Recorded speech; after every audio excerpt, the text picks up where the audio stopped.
Polynomials. सबसे पहले chapter के अंदर जाने से पहले हम लोग पॉलिनोमियल्स के बारे में जानेंगे कि पॉलिनोमियल्स होते क्या हैं।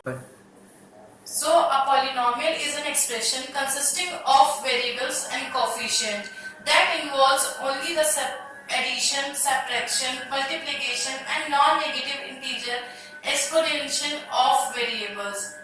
जो पॉलिनोमियल्स हमारे होते हैं वो एक एक्सप्रेशन होते हैं एग्जैक्टली जिसमें वेरिएबल्स एंड कोफिशिएंट्स होते हैं। अगर आपको कोफिशिएंट्स और वेरिएबल नहीं पता तो मैं आगे भी वो आपको बताऊंगी कि क्या होते हैं। इन एक्सप्रेशंस में हम ऑपरेशन करते हैं एडिशन का, सब्ट्रैक्शन का, मल्टीप्लिकेशन का and even non zero integers का। हम एक एग्जांपल देखते हैं। जैसे कि यहाँ पर मैंने एग्जांपल लिया हुआ है x² - 4x + 7। ये जो हमारी एक्सप्रेशन लिखी हुई है इसे हम पॉलिनोमियल्स कहेंगे। तो अब जिन लोगों को ये नहीं पता है कि वेरिएबल्स और कोफिशिएंट होते क्या हैं, वेरिएबल्स हमारे जो होते हैं जो x, y, z specifically expression में लिखे होते हैं उन्हें हम वेरिएबल्स कहते हैं। जैसे कि इस एक्सप्रेशन में x² - 4x + 7, इस एक्सप्रेशन में हमारे जो वेरिएबल्स होंगे वो ये है x, और जो कोफिशिएंट होते हैं वो स्पेसिफिकली जो वेरिएबल के आगे नंबर्स होते हैं उन्हें हम कोफिशिएंट बोलते हैं। जैसे कि इन एक्सप्रेशन में x² - 4x + 7 में कोफिशिएंट ऑफ x² जो है वो हमारा 1 है, क्योंकि यहाँ पर कोई नंबर दिया नहीं गया है तो हमारा कोफिशिएंट 1 होगा, और जो कोफिशिएंट x का कोफिशिएंट होगा वो होगा -4। हम इसको साइन के साथ लेते हैं कोफिशिएंट को। Now as we are talking about the polynomials in one variable, it denotes that the whole expression consists of single variable, as we can see in the above expression that the variable which is used in the equation is x। हम यहाँ पर देख सकते हैं कि equation में x² - 4x + 7, इसमें जो वेरिएबल यूज हुआ है वो है सिर्फ x। वेरिएबल कुछ भी हो सकते हैं, like x, y, z, a, b, c, कुछ भी हो सकते हैं वेरिएबल्स। हम वेरिएबल्स कुछ भी ले सकते हैं, लेकिन जो इस एक्सप्रेशन वेरिएबल यूज हुआ है, जैसे कि हम बात कर रहे हैं कि one variable polynomials in one variable की, तो इसमें जो वेरिएबल यूज हुए हैं वो है x। अब हम बात कर लेते हैं डिग्री ऑफ पॉलिनोमियल्स की। ये बहुत सिंपल टॉपिक है। The highest power of variable in the equation, जो हमारी एक्सप्रेशन में हाईएस्ट पावर होगी उसी को हम बोलते हैं degree of expression. Example x⁵ - x⁴ + 3।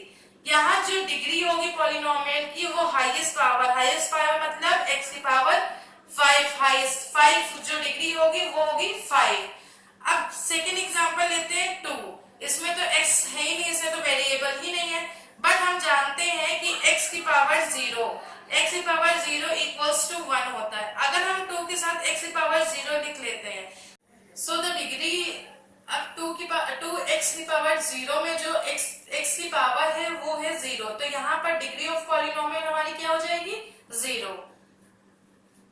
Sorry student, actually ये एक चीज मेंशन करना भूल गए थे, जो मोस्ट इंपॉर्टेंट चीज है degree of polynomial find out करने में, कि जो डिग्री ऑफ पॉलिनोमियल होना चाहिए वो होल नंबर होना चाहिए, वो फ्रैक्शन और रूट वगैरह नहीं होना चाहिए। इसके साथ हम अपनी एक्सरसाइज स्टार्ट करते हैं। एक्सरसाइज 2.1।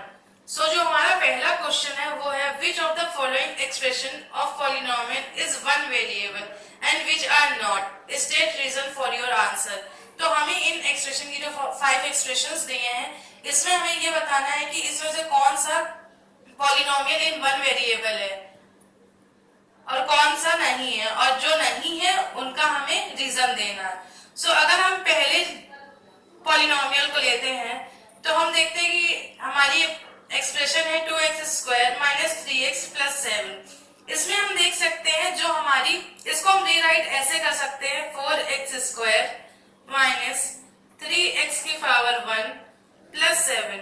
अगर इस होल इक्वेशन में हम देखें तो x is only the variable used in the equation। ये हम कह सकते हैं कि ये है polynomial in one variable. Second question पे जो है y² + √2, इसको हम ऐसे लिख सकते हैं y² + √2 y to the power 0। अभी मैंने बताया था कि कोई भी वेरिएबल की पावर 0 इज इक्वल्स टू 1 होता है, तो हमारा इसको ऐड करने से कोई भी फर्क नहीं पड़ेगा क्वेश्चन में। हमने इसमें इस क्वेश्चन में भी देख रहे हैं कि जो वेरिएबल यूज हो रहा है वो सिंगल है और होल नंबर है। फर्स्ट यहाँ पर होल नंबर आ रहा है, तो हमारा ये भी क्या हो जाएगा, पॉलिनोमियल से बने वेरिएबल, मतलब ये भी यस है और हमारा ये भी यस है। मूविंग टू थर्ड में क्या हो रहा है, हम देख रहे हैं कि इसको हम ऐसे लिख सकते हैं 3t to the power half plus t 2 to the power half, क्योंकि रूट हमारा क्या होता है 1/2। यहाँ पर हम देख सकते हैं कि वेरिएबल तो सेम है, लेकिन जो हमारा पावर है, जो हमारी डिग्री है, वो होल नंबर नहीं है, ये होल नंबर नहीं है। तो ये हमारी जो कंडीशन होती है उसको सेटिस्फाई नहीं कर रहा है, तो ये हमारा क्या होगा, पॉलिनोमियल्स इन वन वेरिएबल नहीं होगा। Moving to fourth, y plus 2 upon y, इसका तो हम इसको लिख सकते हैं y plus 2 y to the power -1। यहाँ पर हम देख सकते हैं कि वेरिएबल सेम कंडीशन की वेरिएबल तो सेम है, पर जो इसका पावर आ रहा है वो हमारा है -1, मतलब ये होल नंबर नहीं है, तो ये भी हमारी सिचुएशन को सेटिस्फाई नहीं कर रहा है। मूविंग टू फिफ्थ वाले में क्या है, यहाँ पर हम पहले से ही देख सकते हैं कि यहाँ 3 वेरिएबल्स का यूज हुआ है, x, y and t।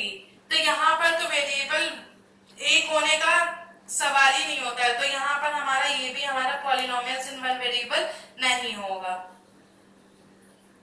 So student, अब हम देखते हैं question number 2। Question number 2 says right the coefficient of x square in each of the following. हमें ये जो 4 क्वेश्चंस दिए हैं इसमें x स्क्वायर की कोफिशिएंट्स बताने हैं। अगर फर्स्ट इक्वेशन को हम देखें 2 plus x square plus x, इसको हम रीअरेंज करके लिख दें एक्स स्क्वायर प्लस एक्स की power 1 plus 2।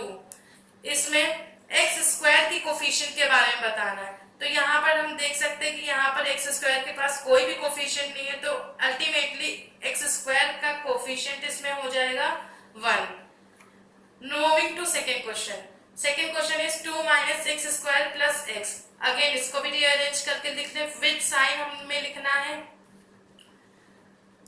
Minus x square plus x plus 2, इसमें माइनस साइन लगा हुआ है, तो हमारा यहाँ पर एक्स स्क्वायर का जो कोफिशिएंट हो जाएगा विद साइन अगर देखेंगे तो -1 हो जाएगा। Moving to third question, x square upon 2 plus x, इसमें जो हमारे एक्स स्क्वायर का कोफिशिएंट होगा वो होगा 1/2, क्योंकि यहाँ पर हम 1 क्यों ले रहे हैं, एक्स स्क्वायर मल्टीप्लाई बाय 1, तो एक्स स्क्वायर ही रहेगा, तो एक्स स्क्वायर का कोफिशिएंट क्या हो जाएगा 1/2। Moving to fourth question. अब जब हम फोर्थ क्वेश्चन देख रहे हैं, फोर्थ क्वेश्चन हम देख सकते हैं कि यहाँ एक्स स्क्वायर ही नहीं है, एक्स स्क्वायर का वेरिएबल ही नहीं है, तो यहाँ पर जो एक्स स्क्वायर का कोफिशिएंट हो जाएगा वो हो जाएगा 0। तो स्टूडेंट्स, अगर आपको मेरा सॉल्यूशन पसंद आया हो और मेरी वीडियो पसंद आई हो तो प्लीज मेरे वीडियो को लाइक करिएगा, चैनल को सब्सक्राइब करिएगा और आगे के सॉल्यूशन देखने के लिए बेल आइकन जरूर दबाइएगा। Thank you.